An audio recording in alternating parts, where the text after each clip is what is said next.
I'm so happy to have this opportunity to meet and speak with Ambra Vallo. Ambra, thank you so much for joining me today. How's your day going so far? Very good. Thank you, Todd. Thank you so much for Well, inviting me to the podcast. It is a pleasure and an honor to be here with you. well, thank you. I have had the opportunity of reading about your bio and your background, and it's really amazing. You've spent years as a professional ballet dancer. You've taken multiple teacher trainings from some of the greatest yoga teachers that we can access these days, such as Dharma and Larry Schultz from Rocket Yoga and Anna Forrest from Forrest Yoga. And I noticed you've taken many different teacher trainings for long periods, like 500 hour, 300 hour, which is amazing. I love meeting somebody else that is so passionate about yoga. Can you tell me a little bit about your journey as a professional dancer to the world of yoga and how these two have helped you share your passion for movement? Sure. So the first time I practiced actually yoga class, it was when I was 12 years old. One of my ballet teacher, she was an Usara teacher. And I took my first class when I was really, really young. Then later on, I didn't practice anymore once I changed country because at the age of 12, I go to France. I had a scholarship in one of the ballet school in Rosella Hightower, which they are in Cannes in France. So I lived in France for a couple of years. And then I lived for 6 years in Belgium. I had another scholarship, and then I had a contract with the Royal Ballet of Flanders, that is the royal company, which is in Antwerp in Belgium. Wow. And I stayed there. So at the age of 17, I was a professional ballet dancer with that ballet company. And then I had another contract that he was in the UK, in England, in London. And I've been here for 36 years now, like in the UK. Amazing. Wow. I mean, from everything I hear from ballet dancers that are current and ex-ballet dancers or they've retired, it just sounds so intense in terms of the discipline and what you have to put your body through. What was it like for you navigating all that? It was a great amount of discipline for a very, very early age. And of course, I was living on my own. So I was like homesick quite a lot when I was little, but then it just made me grow faster than a normal kid, I suppose. I mean, at 17, I had a full-time job. I was like in a ballet company. But I think the hardest things, he was, well, what make the difference, I think, with yoga was the full identification with the body, which was like the instrument of our profession. And it was very, very hard on the body. So from really young age, we experienced quite a lot of pain in the body, and we learned to carry on and not to listen too much to the body, but just making sure that we can get to performance and to be at the top shape of top performance, even if you are not feeling well. And I think that was the hardest part, I think, of being a ballet dancer, this constant pressure on the performance and on the body, which later on in the years I rediscovered back again, like yoga. And different part of the yoga really helped me out to feel like comfortable back again, not only with the body, but of course with all the different part of the yoga, like with the breathing and the meditation, find like a calmer state and a better version of myself back again, which helped me to perform better in the ballet as well, which was great. And then my passion started there. I found this something that I could actually teach to the performer, and that is why I worked for quite a long time with athletes, with the ballet dancer, with the gymnast, with the martial artist, and especially with footballers. It was one of the first people that I start teaching. It was athletes in the beginning. That's cool. I saw that you currently teach class now at a football club. Is that true? I used to be the resident, like a yoga teacher at the Aston Villa Football Club for many, many years. I did that.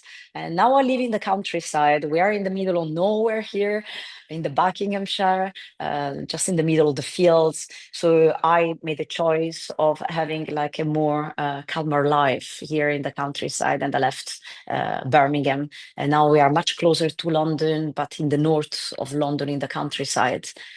So I'm just do one-to-one sometime with the footballers, different like team, but mainly I was with the Aston Villa football team, and during the lockdown with the Manchester City women also, I was giving quite a lot of classes with them. Yeah, amazing. Now, when you made mention about the rigor of being a professional dancer and that there was a lot of times where you were encouraged to not listen to your body or to just kind of push even though it hurt and just like we're going to perform. Have you come across that in the yoga world too? So I suppose like ballet dancer is very, very similar to gymnast. And I'm 53 years old. So back then, when I was much younger, when I started, when I was 5 years old, I think the old system of the teaching ballet was it was old fashioned, so it was about like a discipline, and it was more forceful. I think now there is much more understanding, and I think the coach, they are all have a background of psychology and of nutrition, which back in the time it wasn't like that, like back in the time, we were encouraged most of the time, to look in a certain way, no matter what the side effects would be. So you were just asked to look in a certain way, and then it was your own way to get there, which was very, very hard, I suppose, especially if you're speaking to a child, and I think you can do quite a lot of damage, I think. Yeah, yeah. So Mm. I guess what I'm curious too, though, is that I've noticed that in the yoga world, that there are yoga teachers that are very forceful with the way that they teach yoga and Mhm. kind of expect that if you feel pain when you're going into a position, that, oh, it's just the body. It's your mind is more powerful than the body. So don't worry about the body. Don't worry about the pain. Just push through. Your body's opening. Have you found that? Like that sounds to me kind of like the older school ballet style where you were just like, no, you perform. But it doesn't sound, I don't know, I'm curious, have you found that in the yoga world much over all of your years in different places practicing, or do you find that it's just so different that it doesn't compare? So fortunately, I think my teachers, they were all very, very kind, I suppose, with the body. I started actually with the Ashtanga Vinyasa, Patabi Joy Ashtanga Vinyasa, but my teacher was Michelle Bernard and David Swenson, which they were the old kind of school. Michel Bernard, he actually studied with Younger and with Patabi Joy. So he had an approach to the practice, which was quite healing, and he allowed us to use the props and the belt, and even try to do like Shirshasana, headstand, and all that. So I come from that kind of school. And David Swenson, he was very kind as well, and he was like very careful, in the poses. So I suppose I've been quite lucky with that. Yeah. And then, of course, it was like Sri Dharma Mitra and Larry Schultz. He actually changed and modified a lot of the really severe and kind of traditional sequences to make her a bit more like easier for the Westerner. And Anna Forrest, she come from a younger kind of background, so it's a very, very healing practice. So I suppose I've been quite lucky with that. Yeah. But I can see why you're asking, because I know there are some practice that they are some teachers that they can force and students into positions, which is, I suppose, is very easy to go into the trap of that, especially if you have a teacher that is telling you that the deeper you go into a pose, or like if you deeper you go in the pose and the more spiritual you are, or if you are going into series that they are more advanced, you must be a better person almost. Or maybe they don't say that, but maybe you think that maybe you can become a better person by achieving certain poses. Which I think is completely the opposite, actually. Like Okay. it's not, I know. it's actually completely the opposite, because once you do a pose, you think they're probably you're separating yourself, because you think like, oh, if I can do that, and maybe someone else cannot do it, I must be good. And then it's like you need to look at the mirror and go like, oh, here is the ego, and you need to pull yourself back, like into the right road, back again. Yeah. But it's normal. I suppose a lot of people, they start from a very physical practice, and then with the time they kind of discover like all the different aspects of yoga. We all know in the beginning a bit like the point of the iceberg, and then we discover, for the one that they want to go a bit deeper, you start like snorkeling or deep diving to try to find out more and more, what the real yoga is. But it's already good, I think, then people this starts, some people they say like, what the Westerner do is not the real yoga. But I think in a way it's good that there is a fashion, even if people that think that it is a sport, which I don't think is a sport, because it's a philosophy, is way of living. But a lot of people, they start with that. And very often then they come in class, and then you start speaking or giving like some reading or even a mantra, or speaking about Yoga Sutra Patanjali, or you speak of Sri Dharma Mitra, or you're speaking of my teacher Anna Forrest say that, and then they're asking for more. So they're really interested. So even though they come for the physical part, slowly they become more and more interested. I think everything depends always on the teachers, because same attracts same. So the people who are interested, they won't just go and do yogasana, they will go to the teacher, they just teach that. And but I think there is more and more study now, even on the anatomy of the poses, and what poses they are good, and how to do them in the correct way. While before we didn't have all this that knowledge. So I think like yoga is changing a lot. At Yeah. least for the yogasana kind of part, there is a bit more emphasis on the breathing, because now there is all this fashion of breath work of all kind, that they kind of transform it and distort it, some of them. And like there is all kind of breath work that they are using for different way. For some of them, they can be for sport, for deep diving, some to go back into trauma, some to become having better health. But they're all like like very ancient gifts that be given through generation and through teachers to students for many many years, which they come from the same place, which they are like Hatha Yoga Pradipika, Garanda Samhita. They are like the main like texts where you can find all this technique. You mentioned the text, the Hatha Yoga Pradipika. Can you tell me what you think of some of the really like, all right, so let me like back up a little bit.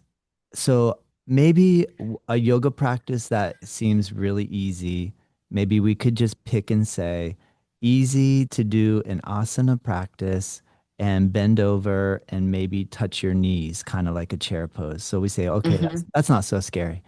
Then we open up the Hatha Yoga Pradipika and we read about drawing water up through a The little Kriya. yeah, yeah, a little tube, and and then pulling this out and pushing that out, and all these things that like from my perspective, when I first read it, I was kind of like, what is going on here? And this is such a really interesting book because it's like an anthropological study of a group of people that were doing stuff before there was electricity, before there Mhm. was like entertainment outside of this spiritual like this really deep, intense longing to go deeper. So I'm really curious, what are your thoughts when you read the Hatha Yoga Pradipika? How do you translate that into your current modern life?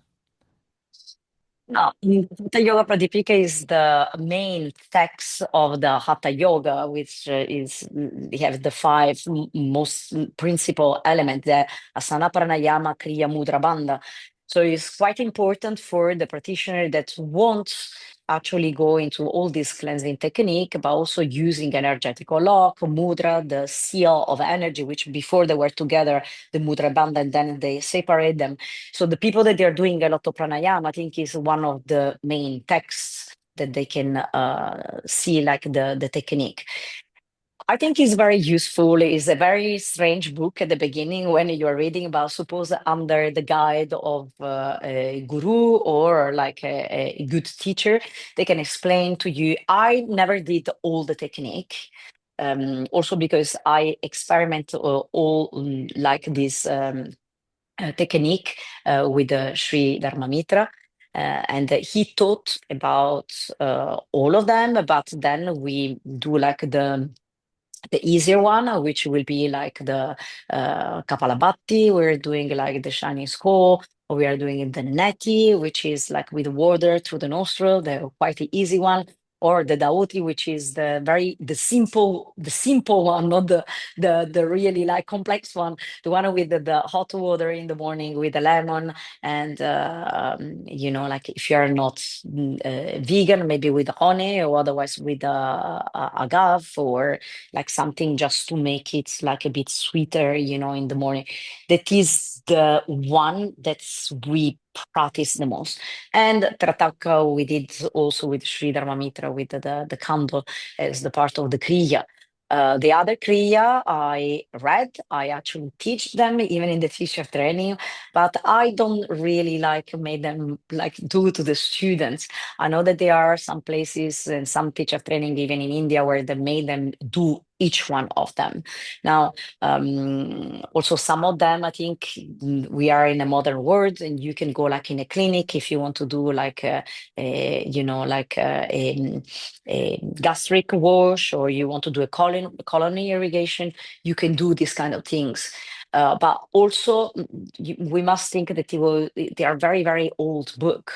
And I'm pretty sure, like maybe if they were rewriting some of this technique, probably they would transform now, because there are many way, even like just brushing the teeth with the earth and the two and the finger, or bringing the finger into the ear and cleaning the ear. There are like some technique are going, why would you do that? Like but they are Yeah. important. I think they are Yeah. part of the tradition, and Yeah. I think it's Yeah. very important that we need to read this book, because they're really important. I mean, Sri Dharma always said that we just need very few books and read them many, many times. Yoga Sutra Patanjali, and then the Bhagavad Gita, and the Hatha Yoga Pradipika. It's like these three books. So like you don't need to have like a bookshelf full of books that you are not reading, but few of them, and then read them many, many times. So then every time is a bit like watching a movie again and again and again. You can see like different things. And then, of course, because we change through the years and we experiment new things, and then we see different things either in the same book. And they are incredible. Like, I mean, the sacred scriptures, they are like timeless. And of course, and Amazing. Hatha Yoga Pratipika as well. It's quite a complex. It's a big book, and it's not the easiest one. But if you want, like all the even breathing technique, all the main kriya and all that, everything is there. But yeah. I agree. It is fascinating. What book are you currently reading about yoga, or what is a book that you've picked up recently that you've just been blown away by? Because I know it's such a huge topic and there's so many branches and avenues. Is there something that you've been enlightened by lately? So at the moment, I'm being interested in it's always like, spirituality has like a very broad umbrella and range, is whatever is like getting you close to the spirit. At the moment, what I'm reading and what I'm like really interested is what's happened after we die. And there is I always had from very young age a kind of feeling that um, there is no end when we when we go away from the this life, from this physical body. Even Sri Dharma, I remember like when we were in the teacher training, was one of the girl lost the mother. It was no long before the training, and he say like, "Don't worry, we all will meet again. No one never die." And I remember those words, they were already inside me when I was really little. And I remember when my grandma, um, she was very old. She was like 97 or something like that. And she was going like, "Oh, I'm scared because I'm gonna die." And I remember as a child, I used to say like, "Grandma, no one ever die. We don't die." And it's something that's always been with me. Like, I know that that is not the end of it. And it was a feeling that I had forever. And then, of course, with the yoga, I get closer and closer, speaking about the real essence and, like um, like the parallel life that there are like once we leave the body and we have like big projects. We came here to school to do something, and then we forget, of course, because like the Maya, and then we forget everything, and then we came in this life to do something, and then we will go back home back again, and then we have a time that we're gonna um, pull like everything together and see what we actually learn from this lifetime. And then some of us decide to come back, and some they've gotten finished things. So I'm studying that at the moment, and I'm um, following like quite few people that they are in that world, and I'm very interested. It's everything is the same because they are when they are speaking with different analogy, but we're speaking about the same things, the real essence. Yeah, which of course the soul, the spirit, they are a bit like different. But I can probably like one of the movie that they are like really nice. That is Brazilian is like No Solar. I don't know if you thought you ever seen No Solar. I don't think I have. How do I spell it? No Solar is NOS. Nos double S lar LAR, no solar.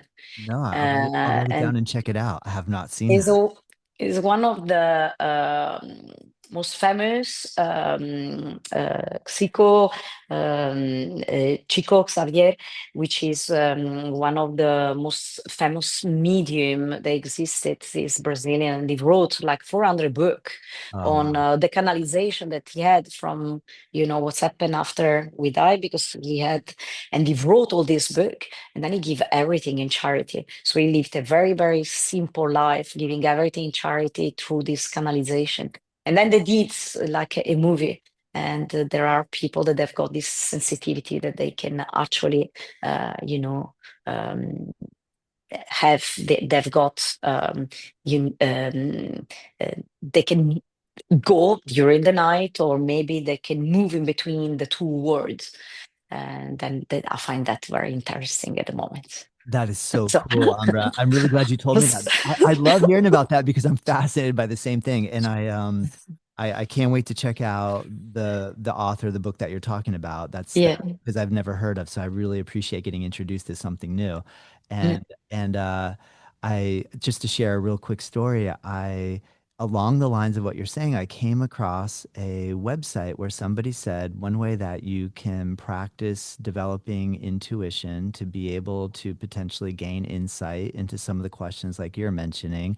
What was my past life? Or what is my dharma or my duty while I'm here? If I'm here, what did I do to deserve this? And what do I need to do to try to work through some of that?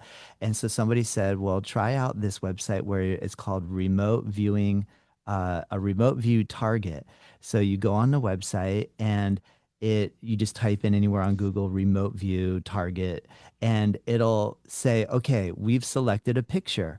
And so then you sit and you meditate and you just, what's the first thing that flashes into my mind? And you just write down and you just kind of investigate like, Is there a smell? Is there a color? Is there a shape? Is there something? And then so you just try not to intellectually judge yourself while you're doing it. And then you hit the button and it shows you the picture. And you go, oh my gosh, I got a few of them right. How is that possible? So then you reset it and you do it again. And it's such a really interesting exercise because I'm always fascinated by trying to get my intellect to not question everything so intensely and to just feel. So I would love to hear about your journey with trusting your intuition and learning how to balance your intellect with your intuitive. So there is, when I was like younger, I suppose we do quite a lot of things that's thinking with the mind. And I think the smarter mm, part of ourselves is when the mind is quiet. And so we are so much more intelligent when the mind is quiet. And that is a bit when we are going in meditation. So that is the process of the meditation is we arrive to a place which is where the mind is put it on the side. And then it's almost like we do this journey and we are in a center of a circle and we are here. And then outside the circle, we are so much more intelligent. That is the moment of meditation when we can transcend the speaking mind because it's constantly distracting us. And once we arrive there, we get so many information, and it's almost like we have a bag that is broken or has little hole, and then by the time we come back, we have got just one little piece of sand. So we are. It's almost it was too smart out there to be able to remember when you go back.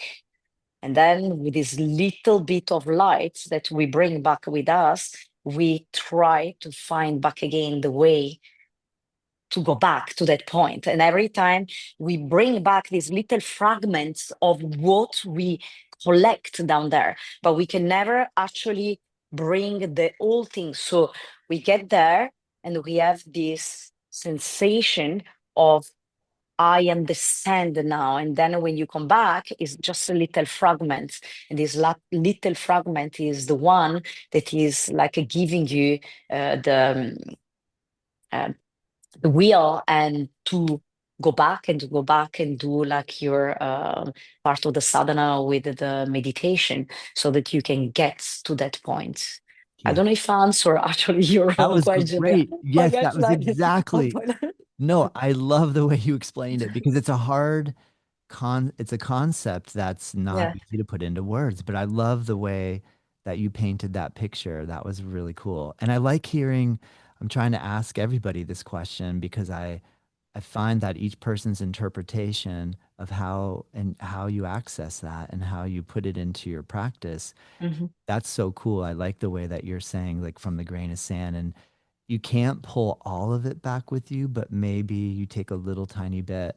Have you had any recent situations where through your process of sadhana and or meditation practice that you've gotten a little glimpse of like, oh my gosh, I can't believe I just experienced that. Like I had a feeling or I had a sense and it just popped up in front of me. Do you have those moments or have you had anything like that happen lately? Yeah, I mean, I have those moments and I get very, very excited about it. Then Me again, too. I try not to get too attached to it because even that is an attachment to get to that point. But what is very, very nice, which is I have quite a lot of students that they actually do painting and they do quite a lot of pranayam with me. And I had like I did coach like few young people, and when they were injured, I gave them like routine of pranayam and meditation, very easy technique. And they come back with the painting, with the color of the chakra, with the kundalini, and even people that they were saying like that they have actual visions, and I think they sometime I'll go like, oh, it is amazing. They are such a simple technique and they can go so deep. I think because they are like very, um, because they are young, they are very pure soul. And I think they can see quite fast. I think things they can immerse themselves like quite easily.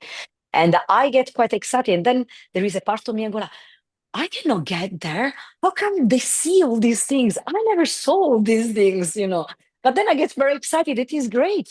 I'm a good teacher. I can tell them to go there, even though I don't know how to go there.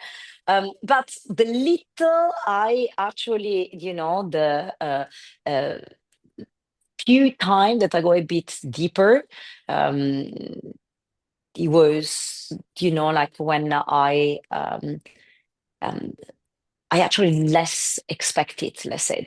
Sometimes I think is like the moment that I'm alone at home and there is no noise and blah, blah, blah, and actually I stay into a concentration kind of state, but not really in deep meditation. And then sometime it can be sometime even like that is not a meditation like sitting, but it will be like I'm just relaxing and being in one spot doing nothing, and then suddenly I'm concentrating naturally, and then I get into that state. And that's been probably the moment that I had the deepest connection with that peace that we want to find with I think it's quite hard to describe it. And I Yeah. think we all have a very different way to describe it. It's a bit like someone that never loved, say, like, oh, when you are in love, that is what you feel. And I think, it's not peace, is you feel a peace, but you feel like love, but love is you, is you cannot really explain it. Yeah. It's not something that you can explain. I It's agree. something that you feel like you want to go back to. That is for sure, because it's so much better there. And then, you're very little here and you feel very big there, even though you're very small in where you are in this really big place. But is incredible. And I just wish people they teach a bit more, like even simple technique, because I always find like pranayam for me is like the pranayam is the meditation for the people that they cannot meditate.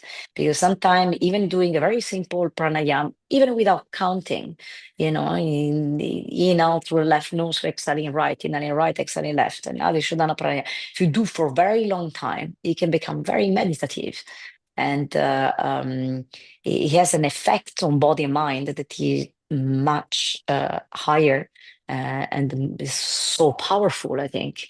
And that was one of the most technique that I was like teaching to the footballers as well. It was like a breathing technique and visualization, because I did sports psychology as well. So I was bringing few technique together, like, with the pranayam, the visualization, using mantra, but there were different mantra with them. They were more like positive affirmation. And yeah, it's a bit like being in the bubble of Michael Csikszentmihalyi. You get in the bubble, then, it's like the autotelic experience, the bit the same. So when you are an athlete, the moment where the time transform, you feel stronger than what you actually normally are. And everything goes so seamless. Generally, in the autotelic experiences, because of intrinsic motivation that you are experiencing, that is something that you love doing so much, and then you get absorbed in what you're doing, and then the time transform, and then that is called the autotelic experience of the flow state of Michael Csikszentmihalyi. And I remember when I start studying like yoga and with the Yoga Sutra of Patanjali, there were the different, like from the Pratyahara, which is the bridge in between Hatha and Raja, and going towards the Raja part, which was concentration, meditation into self-realization. It was like, oh my God, they are like the same steps that they are doing in the athlete when they are going into the autotelic experience, which is, like Yeah. going in the last, it's so similar. You concentrate so much that you become, the point of attention is the same. You become that. So like in the Amazing. different step the eighth limb of yoga, exactly in the same way. I know. I think that's really cool that you're able to bring attention to an athlete that what they're already doing is a aspect of yoga. Because like Mhm. I think a lot of times maybe an athlete looks at yoga and says, I mean, there's so many different things that people think, right? We think like, only that's for ballet dancers. Only like female ballet dancers are going to be good at yoga, but me, this old guy over here, how could I ever do that? How could I ever? Or, but the fact that you're trying to bridge that gap and you can see the similarity of Mhm. athlete being able to put their mind so deeply in touch with what they're doing that that is a deep state of samadhi in a sense, or a deep state of concentration like you're saying, is the same as that jump from pranayama over to concentration, or like you said, pratyahara. Do you feel that when you have new students and that are like really new to yoga and you're attempting to convey some of these ideas, what is like if you have a situation where you feel like you're teaching to maybe a more advanced level and then you have that person that's brand new, how are you bridging your gaps to include everybody? So here in the UK, I mean, London is very, very physical. People, they love the yogasana, and there is not many studio that they are interested in doing like the part of the, even like a bit of pratyahara, like withdrawing of the senses into a little breathing technique. Sometimes we struggle a bit. So it's quite important to bring it into the masses, this technique, sometimes changing the name. Even with the athlete, I never call them like, like the name of, for example, if I'm doing positive breathing, I will call like, Surya Pranayama. I will say that it is technique that is feeding the left hemisphere of the brain, which is logical. Therefore, you will feel more confident. So it will be like, for breathing for confidence, to increase the confidence before like the match is I think is using the right analogy, and I think is education. So educating, like the people that are coming to classes to have a all-rounded class instead of having a class that is only focusing like on the yogasana, which is a lot of fun, which I think a lot of people, they are sitting at the desk. I'm pretty sure they probably arrive after work and they just want to sweat. And instead of going to the gym, maybe they say like, oh, well, let's go and try like instead of doing a yoga, because it become like so popular, like in the West to do like the yoga practice. But I suppose if is up to the teachers to um, give them like some of the technique in the beginning and the end of the class, and because otherwise they are like identifying even more, like with the body, and you do not want to do that, because people, one day they're going to become older and they cannot do anymore the handstand and put the leg behind the head and doing all these kind of things. So I think if it's good for the health that they are moving, but also very slowly giving. I give always intent in the classes. So in intention, it help people to do the practice for a reason and search for a truth that is much deeper inside them. I'll even like guide them so that they can use the breath, so that they can heal part of the body, or they can um, try to find where something is hidden, like an emotion is it got hidden in a part of the body, and then that is why we're having like a problem. And because most of the time, like yes, we have like the physical body that it get injured, or we have a pain somewhere, but a lot of time is not only the body, but it's like an emotion that you got trapped inside the body. So sometimes we try to cure the body, but actually we need to cure the mind and not the body. So it's what we are thinking and how we are feeding, which thoughts, with which thoughts are we feeding the body, because it's what we are thinking is going in every cell of the body, and they can make us healthy or sick.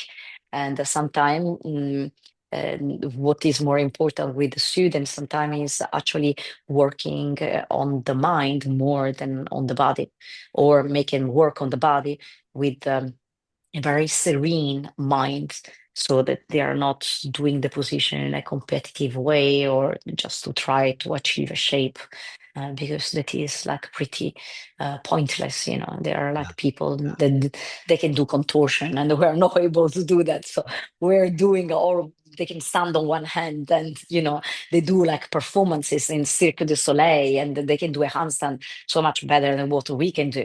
So we are defeating the whole point of the yoga. It needs to be taught in the correct way, that there is many parts of the yoga and they are all important.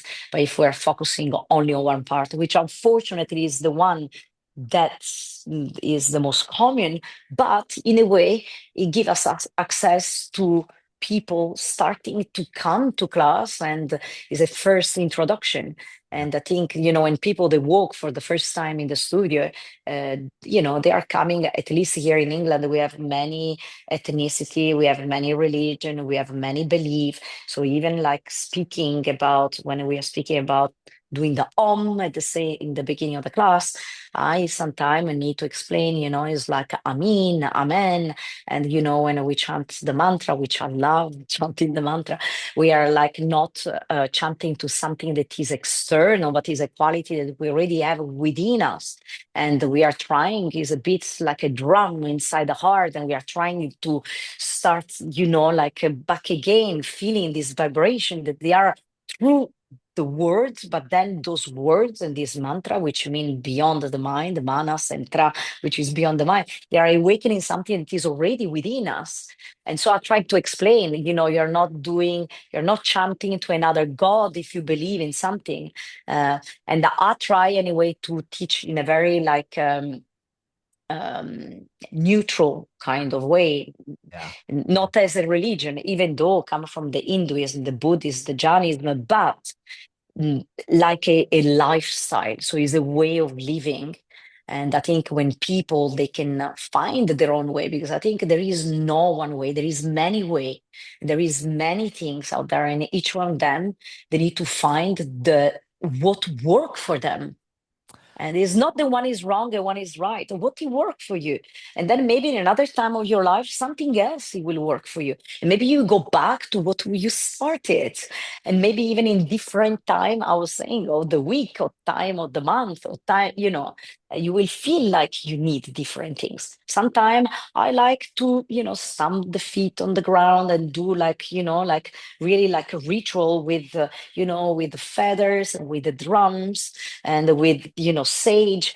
I mean, here in the shala that you can see here, I've got like Shiva, and the Shiva there is all the around the neck has many like japa to do the japamala, the many mala. And then it has two feathers that they are like the shaman kind of art together with the Shiva, which is a bit like, come bringing together like my teachers, that they come. Spirituality has many aspects, and there is no one that is more spiritual than another. It's different way of expressing whatever is getting you closer to the spirit, to the real essence, to what we really are. That is spiritual. There is not one way to be spiritual. Many ways that we can be spiritual. I agree, Umbra. I think that's extremely important to talk about. And I know because you, or from looking at your hearing from you about your experience of taking serious study with multiple different teachers, with Dharma Mitra, with Anna Forrest, I'm guessing, and correct me if I'm wrong, I also take the same approach that you take. I initially, upon embarking on yoga, was very forcefully told that you have one guru, only one, one. You don't mix, you don't match, you don't blend. And so I was like, oh, okay, I get it. I get it. That makes sense. I get it. I have one. I have one. And then that particular guru did some stuff that got him into some trouble. And so then he had to flee the country and run from the karma that he created through his actions. So then I thought, well, wait a minute. Now I have to worship this one guru or be true to this one guru, but oh man, I'm just not feeling the vibe off that right now. I need to find another guru. So then I go looking and I find another guru, and then I hear, you want to study with me? You have to sign a piece of paper that you won't go study with anybody else because you had to have one guru and you come to me. And I went, oh boy, here we go again. Here we go again. But of course, when I go to the new guru, I don't say anything about the other guru. I don't bring it up. I don't come in and say, oh, well, I studied with this guru and I studied with that guru and I'm here with you now. But I want to say that like what they do is cool, but I like what you do too. And I think, no, I just keep my mouth closed because why? Why would I stir that pot? Right. So I feel like more out of respect, like I respect you. So I believe personally it's possible to learn from everybody, to still respect everybody at the same time. Can you talk? I feel like you already expounded upon this and what you were just saying, but I want to put a little more attention here. Can you talk a little bit about the artfulness of learning from many, but being respectful of each and every one that you are with in the moment?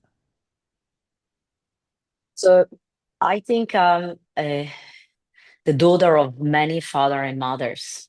And I love them, each one of them, because they were all so important. They gave me many, many tools, and they gave me and they still give me so much inspiration. They are the inspiration.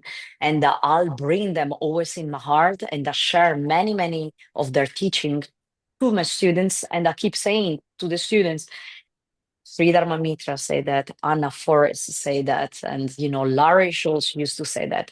Actually, I didn't study with Larry. Larry died just a few months before I took the first training with the It's Yoga, and he just died. But I took training with mm, 10 different people that they were like really close to Larry. So I kind of put together a bit like, what Larry Schultz. I used to go in the training, and I remember I used always to go to the student disciple that they were the closest to him, and they were like, just speak to me about Larry. And I want to know Larry as a person, how he was. So I kind of collected all these pieces. A bit is like going to the beach and bringing all this little shell and put the pieces to a bit of puzzle I kind of made with Larry Schultz.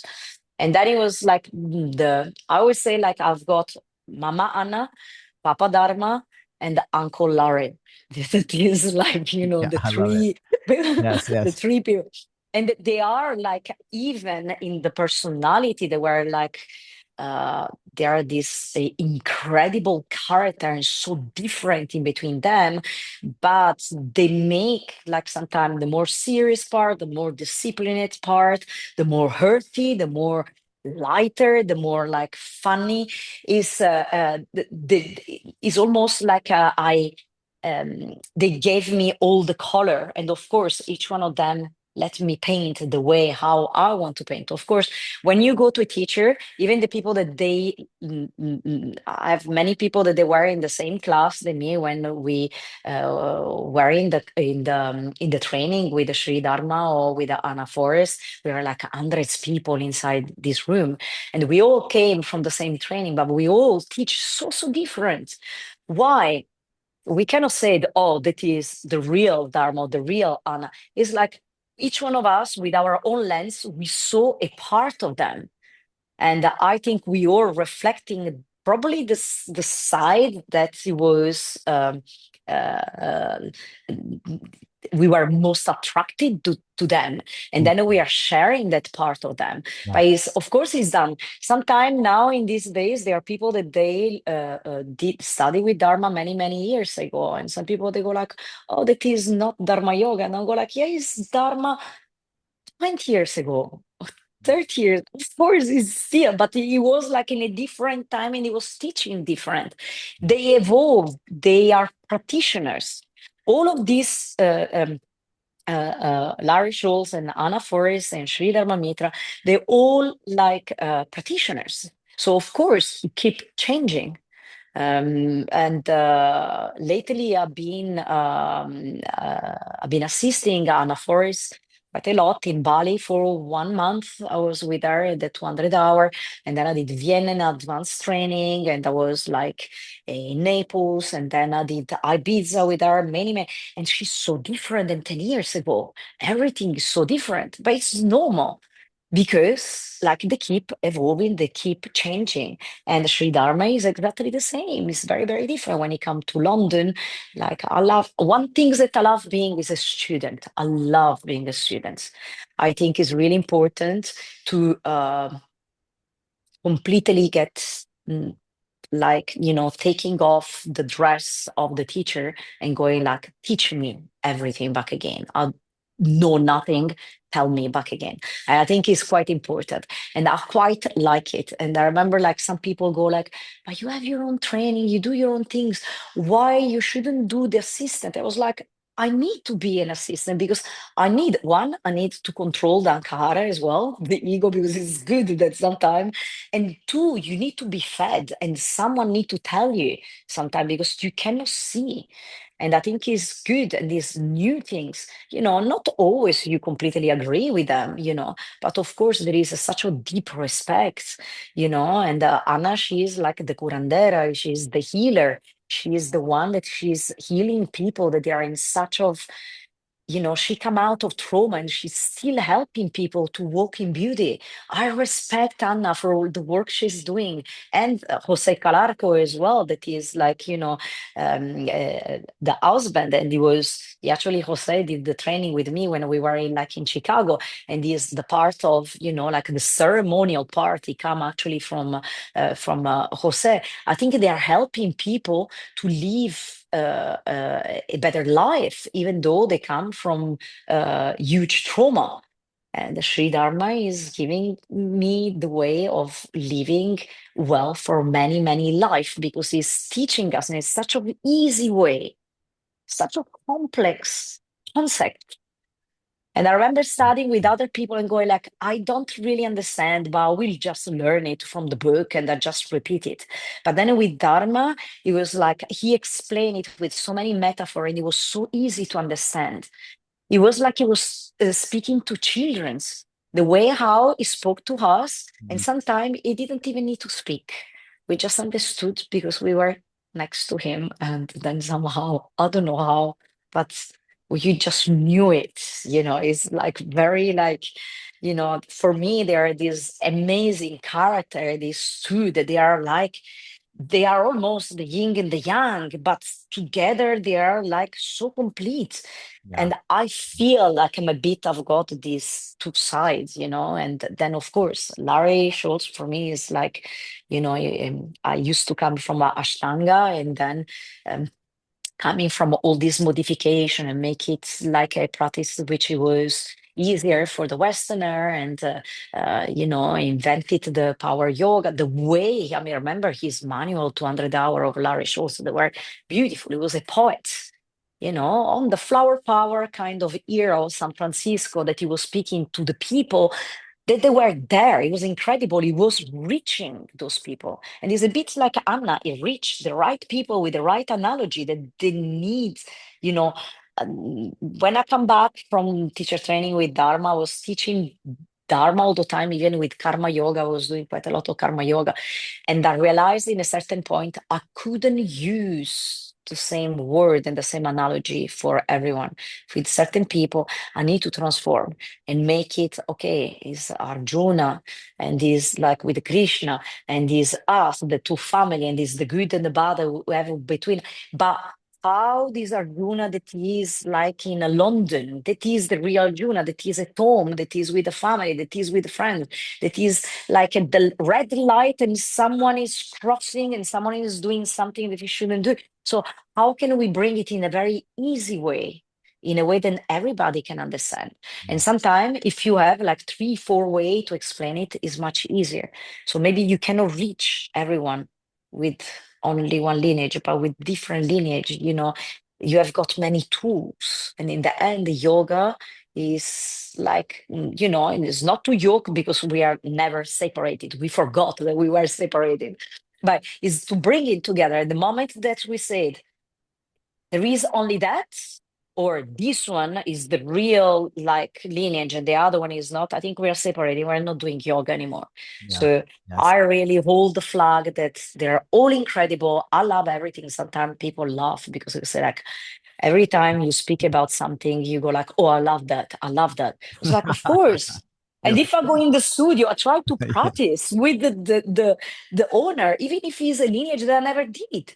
I Yeah. love Kundalini. I did, if I land, I go and do like Bikram class. If I'm in Austin and I go and do like big, anything, because I think is important um, that we are open. Of course, there are some practice that they feel like they get us more benefit or they make us feel better than other. It's completely normal that. But I think it's very important to be open to try everything. And I always encourage the students. It's like they are not my students. There are no one students. It's like, please go and try. You need to try many, many things. You Yeah. need to do that, Yes. because there is no one way to do things. It's like a bit like Google Map. You put Google Map A to Z, and then there is the way that you can go through the little road and you see the countryside, the way that you are exploring the coastline, and the other one that is straight motorway, you're getting there. So there are many, many ways. There is no way that is better. What you like doing and what is your road? Because even like the guru, Dharma always say that the real guru is within us. That's So so, we know what we need. He always say that. And I, yet Dharma sometimes he say like, I don't know what I'm doing here. You go like, I was like, why you're kissing my feet? You go like that. But if it make you feel better, then it's okay. But the guru, the real guru, Dharma said, is within. Everything is within you. You just need to still the mind in order to hear the answer. But the answer, they're not outside us, they are inside us. It doesn't matter if they're different than someone else's answer, but if they are your answer, that is guru is bringing the light, is not dragging you like somewhere. It's just telling you that is the way, and that way you may find different way, but the path is your. There is the end of the path is the same, it's self-realization, which is realizing our real nature. And if he's with a yoga practice, if he's through sometimes people can be surfing and you get to such a high state that you become one with the ocean. You're doing the same. You're going back to the greatest source. Yeah, is exactly the same.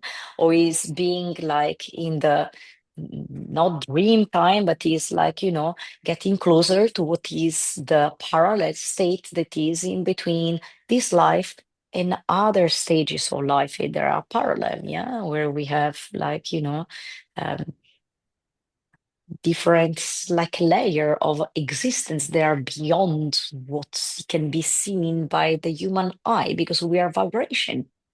That is yoga as well. It's the realization that we are a soul that is incarnated into a body. And we go back to the mothership. Like there is a big ship, mothership, and then we come and do what we need to do. Then we finish, we go back home. We put back again like the electric, like, and so that we charge back again. We realize what we need to do back again. We detach back again. We go back and do the mission. And then we go back, we have a little rest, and then we go back again. And we are speaking about the same things yeah. even though they seem like different discipline or different things, but we're doing the same thing. I think so, Ambra. And I love that you brought attention. I haven't thought of it like this, but earlier in the conversation, you had mentioned if you have, like, instead of having a whole bookshelf full of books that you don't read, and then but if you take like a couple of books and you reread them and you reread them, and then every time you read, you get more out of it. Or like you said, with a movie, you watch the movie over and over, you see more. And I love how you brought up when you assist and somebody brought up, why would you need to do that again, Ambra? You already are good at this. Why would you need to be humble like a student like this again? And I think maybe you said, or maybe I read into this, that if we treat our teacher almost like we're reading that same book again, this is a brand new chance for me to now read this same book again. What am I going to pick up? I've really never really thought of a book and a teacher as the same thing. I mean, maybe I have, but that just really dawned on me when you said that, that the teaching of the teacher, what we're going to pick up on in the moment and the time that we're with them, when we go back 5 years later and we're rereading the same book, like we're meeting the same person again. But no, it's like I'm reading it all over again. There's so much more meaning that I just couldn't have picked up on 5 years ago, right? And that is so cool. That is so amazing. And I do love your analogy of the spaceship where we come down and we do what we do and we go up. And then we remember what we do and we come back down again and then we go up. Because I mean, I think life is really exciting and fun when you start to see a bigger picture, when that bigger picture. So instead of like, no, no, there's just one teacher, you have to stay with one. That's the way you show you're good. And you're seeing the bigger picture. Everybody's good. Yeah. Everybody's part of the one. So let's learn it all. So I really appreciate your enthusiasm. I love it. Thank you so much. I have so much fun meeting other teachers and practitioners, and I love how passionate and excited you are. It's infectious. So I think keep doing that. Keep doing it because I really enjoy hearing your enthusiasm. It's really important, and I'm excited. Do you know, in the attempt to be respectful of your time and to try to steer us toward a closing of our conversation together, is there any, oh, I hear birds, but I think that's on my end. Sorry. Is there any thing you want to leave us with, Ambra? Then maybe like some advice with people, like Okay. when they start in their journey, I think what is important, that they shouldn't rush, and they shouldn't like treat yoga, especially when they're new, because we say that generally they get there, they arrive into a yoga studio and they think a bit like it's another sports. So they shouldn't treat yoga as another achievement to chase. So in the beginning, it's really easy, I think, to get caught up in the physical practice, which is completely normal, or comparing ourselves to other people, or thinking that we need to master certain poses. But yoga is not about performance, it's about presence, it's about being there, it's about the breath, it's about feeling every instant that we're there. Also, I think people that need to be careful of attaching their self to external validation, because sometimes they want the teacher to tell them if he's the guru or if he's someone else, whatever is. It can be from a teacher, or maybe like even the person that is next to them. Oh, you improve a lot, or how flexible you are in that posture, or how many classes you are doing in a week. Then you must be better than someone else, or the deeper work. They need to understand that is not about the position, but is the deeper work is actually internal. And I think is what a lot of people they are missing in these days. So one of the pitfall I experienced was ignoring also the rest and taking time for yourself, I think. And That's great advice. especially in the beginning, I was seeking to do more. It was always the more I do, the better I become. And it was even with the meditation, the more I do pranayama meditation, the better I will become and the more I will get to that stage. And then at a certain point, I was like, it's not that. Now I know that some of my most profound shifts has come from the stillness, or from chanting mantra, or from simply like sitting with my breath. I mean, simply just with the breath. So I would encourage anyone that is beginning to explore this inner practice as early as they can. Of course, alongside the physical practice, because I know how enthusiastic they can become and how attractive they can get to the physical practice. And they need to trust that the path will unfold for them exactly as it should. There is not, everybody has a different path. So just follow the one that is the heart he's telling you. Because in the end of the journey, no matter what you're doing, the connection with your real nature, which is the spirit, that is your path, is remembering back again in this lifetime that we are a spirit incarnated and not a body with with a mind and a soul inside, but we're actually an incarnated soul. So we are a spirit that is inside the body with a mind, and we try to bring the body and mind into stillness so that they can be the better version of ourselves, and then we can live a, a better life for ourselves and for other as well. Yes, Ambra. Yeah, I agree. I second that motion. That is, yeah, well said, and I appreciate you pointing out pitfall and what to avoid because you're absolutely right, and I agree. I've my experience has been very similar. So, thank it's so good to hear somebody else say, "Yes, this is what I did, and I've learned from it." And I think if you're new, then you could just, if you can just kind of slow down, like you're saying. Oh my gosh, Ambra. Well, thank you so much for joining me. I really appreciate your generosity with your time. It's very kind, and I appreciate your willingness to jump on and having not even not knowing me, but trusting that you do enough to be honest and tell your story to us. I really appreciate it. Thank you, Todd, for having me. It's been a pleasure. Thank you. Thank you.